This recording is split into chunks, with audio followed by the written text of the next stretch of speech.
Vale é uma empresa no segmento de mineração. Eu estou na Vale há 12 anos. Como o Henrique falou, lidero as frentes de assistentes corporativos, frentes de ferramentas e governança low-code e programas de democratização de tecnologias. A Vale é uma empresa no segmento de mineração. O principal produto da Vale é o minério de ferro. Sua principal atividade é a extração de minério. O minério de ferro é a matéria-prima base para a fabricação do aço, né? São alguns conceitos que, às vezes, né, quando a gente fala de alguma empresa, fala, o que a empresa faz? Né? E o aço, gente, está na nossa vida, né? Em várias coisas que a gente usa e que, muitas vezes, a gente não percebe, como um celular, um notebook, construção civil e muitas outras coisas. Mas hoje eu vim falar de uma amiga que está comigo aí há algum tempo, e participou da minha vida durante praticamente 5 anos, desde que eu fui introduzida aí nesse meio de inovação, quando os chatbots, eu nem sabia o que era um chatbot. E hoje eu vim apresentar a Minabot. A Minabot é uma assistente virtual da Vale, uma assistente interna, e a Minabot, ela tem esse nome por causa das minas da Vale. Então, a Vale tem diversas minas, né, no Brasil, não só no Brasil, mas globalmente. E é uma analogia justamente por causa das minas. E essa é a versão mais recente da Mina. Hoje a Mina fala sobre 4 temas e ela é um assistente corporativo, então ela concentra vários assuntos em um único assistente, né, a gente chama de bot orquestrador. Então, o usuário hoje ele tem a capacidade de centralizar as suas dúvidas dentro de um único produto. E a gente fala, o usuário consegue falar sobre o RH, serviços de tecnologia que está relacionado ali com dúvidas de chamados, chamados de máquinas, notebook, acessos, reset de senha, por exemplo, viagens corporativas, que é um tema bastante comum na Vale, a gente viajar a trabalho. E, por último, serviços operacionais que são relacionados ao que a Vale oferta em termos de serviço para o empregado, como, por exemplo, um coletivo que busca o empregado na sua casa e leva até as operações da Vale, porque muitas delas são em lugares mais remotos.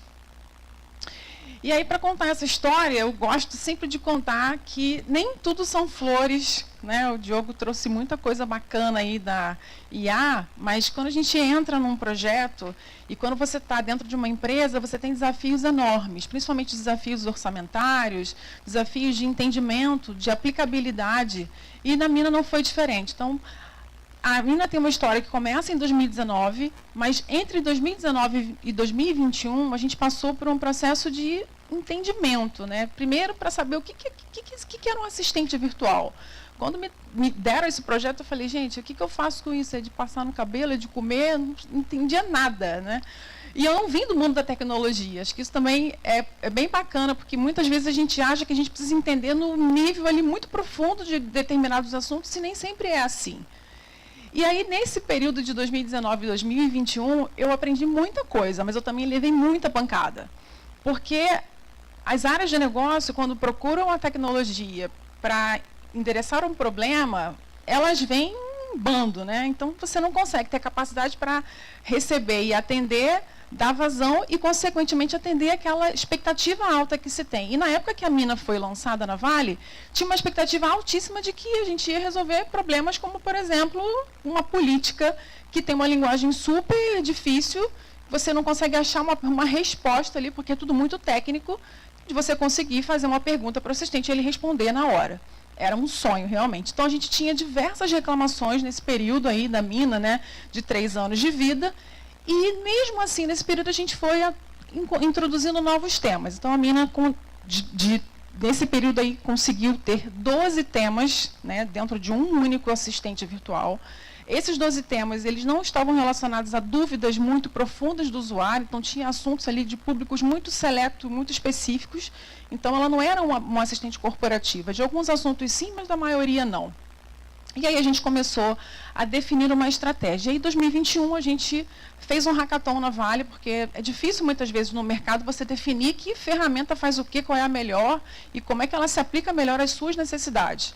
Então, nesse hackathon a gente convidou 7 empresas. Essas 7 empresas elas tinham um requisito para desenvolver um assistente. E durante 2 dias esse desenvolvimento aconteceu. Cada empresa ficou com uma pessoa representante de uma área de negócio. E no produto final era que todo mundo conseguisse testar os assistentes que foram criados e, consequentemente, fazer uma votação pelo melhor. E a gente teve o melhor e foi unânime.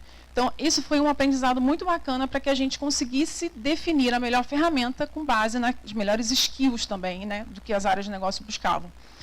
E aí, nesse período, a gente definiu também uma nova estratégia. Então, a gente saiu de uma estratégia de um assistente que só ofertava informação, porque muitas vezes as áreas de negócio, quando nos procuravam, a maior dor é: olha, eu respondo dúvidas todos os dias, essas dúvidas são iguais, eu não aguento mais, eu agora vou usar a Mina para resolver esse problema. Então, ela virou um depósito de informação, mas que, na verdade, ela não resolvia problema nenhum. Então, em 2022, a gente mudou essa estratégia, a gente deixou de ser uma oferta de informação e passou a ser uma resolução de problemas. Então, ela realmente se tornou mais resolutiva. E dentro dessa estratégia, a gente adotou o atendimento humano. Porque quando o assistente não consegue resolver no nível 0, o que você faz? Você fica com raiva, né? Você pergunta, o assistente dá uma resposta que não tem nada a ver, que é a tal da alucinação. Quando ele alucina, você não consegue fazer aquele treinamento acontecer de maneira rápida, né? Mas aí, o que você faz? Você tem que ter um atendimento humano, para que garanta que no fluxo da jornada daquele usuário, ele vai sair dali com a resposta. E ele vai voltar, porque essa é a intenção do assistente, para que a gente faça cada vez mais uma curadoria daquele tema. A gente falou, tiveram algumas dúvidas aí com relação à curadoria. Então, a curadoria é um tema fundamental um pilar fundamental dentro de um assistente. Porque se você não faz a curadoria, você tem o perigo do erro, como a companhia aérea, lá em relação ao reembolso. Ao mesmo tempo, você deixa o assistente desatualizado. E a informação, ela é viva, né? Você tem que estar sempre com essa curadoria viva. E aí, em 2023, né, depois dessa nova Mina, né, a gente decidiu fazer uma POC com o nosso fornecedor, usando Generative AI. E aí isso fez toda a diferença, gente, porque dentro desse ano a gente já tinha aí colhido bastante frutos, inclusive com o nosso maior cliente, que é o RH. Então, nós saímos aí no ano de 2021 para uma quantidade de 1.500 usuários para 12 mil usuários, e muitos deles com recorrentes. E aí a gente fez essa POC, pegamos um tema dentro do RH que foi férias e fizemos o uso com o nosso parceiro, né, com o nosso fornecedor, para ver como é que ia se comportar essa nova tecnologia. E a gente teve números bastante expressivos. E aí, em 2024, a gente realmente fez uma adoção maior da Generative AI. E aí, isso aqui é só uma simplificação de como a Mina era em 2020, né, com 12 temas, e como ela está em 2022, está ainda em 2022 com 4 temas apenas, que são muito relevantes na vida do usuário, e a gente continua fazendo uma melhoria em todos esses processos. E aí, dentro desse projeto do uso da IA generativa, a gente tinha alguns indicadores para melhorar. Então, dentro do RH, a gente tinha uma alta taxa de transbordo. Então, ou seja, os usuários que perguntavam para a Mina, normalmente 65% deles migravam para o atendimento humano, porque a Mina não conseguia responder no nível 0 as respostas muito básicas, né? Quanto que eu posso tirar, quantos dias de férias eu posso tirar, quantas parcelas eu posso dividir, quais são os meus benefícios, são perguntas muito frequentes, né? E muitas delas eram básicas e ela não conseguia responder. Então, a nossa principal melhoria era na diminuição do transbordo. A gente queria sair de 65 para 60. A gente queria aumentar a nossa taxa de resolutividade, que é o inversamente proporcional. Então, a resolutividade está ligada a quando o usuário dá um feedback positivo. Então, o bot respondeu.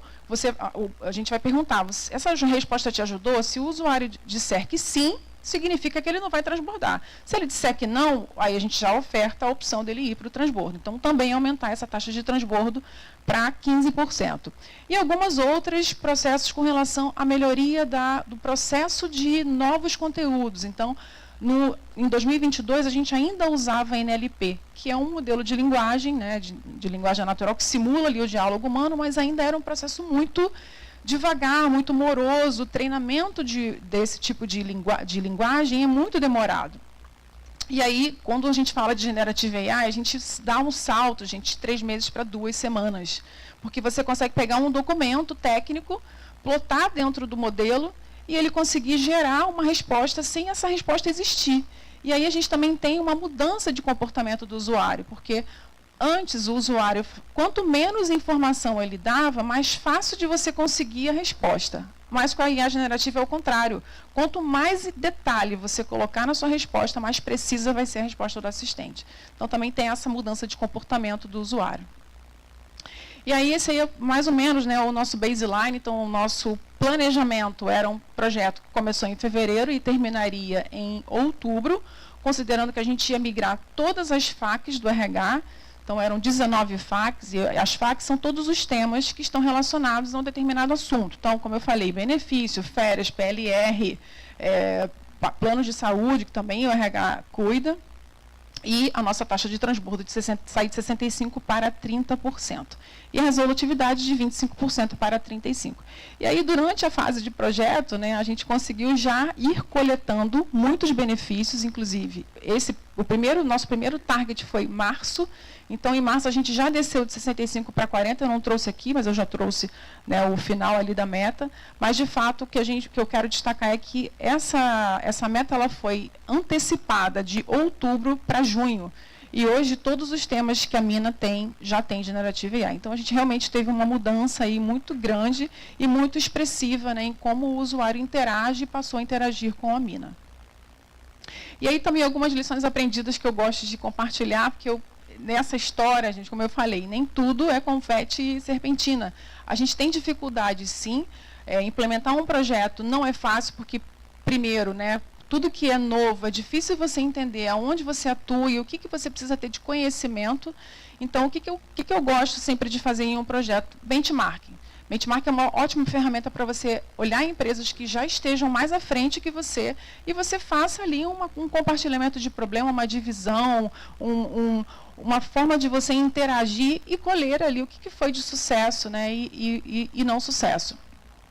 A jornada é sempre mais importante que o destino.